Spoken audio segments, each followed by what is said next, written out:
Well, here we are. Welcome to Rob's Rapid EV Charging Reviews. Broken Hill. Yes, in an EV at Broken Hill. A single NRMA DC fast charging unit.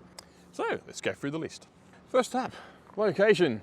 It's in a car park right next to a mine. I mean, literally right next to a mine, and a brand new cop shop right there.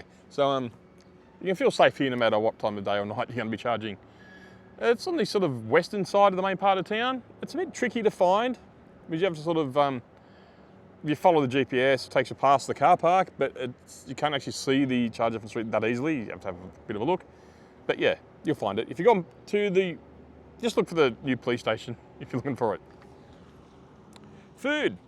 Well, yeah, I guess so, because it's not far from the edge of town. I can see a liquor store right now and a cafe and a club. Some normal urban houses behind me, but yeah, food's bring your own affair again, obviously. There's nothing directly here. But yeah, you're very close to cafes and restaurants and the local stuff you get in the town of Broken Hill. Access. Yes, access is 24 hours, so that's always good. I think most of these things always are, and generally going to be access 24 hours.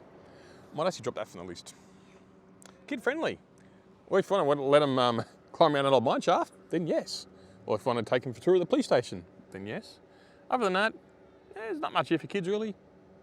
Yeah, I'd find it interesting, put it that way.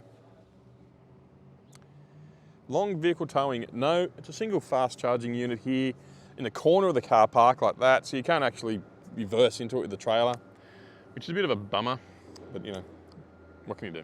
Phone coverage.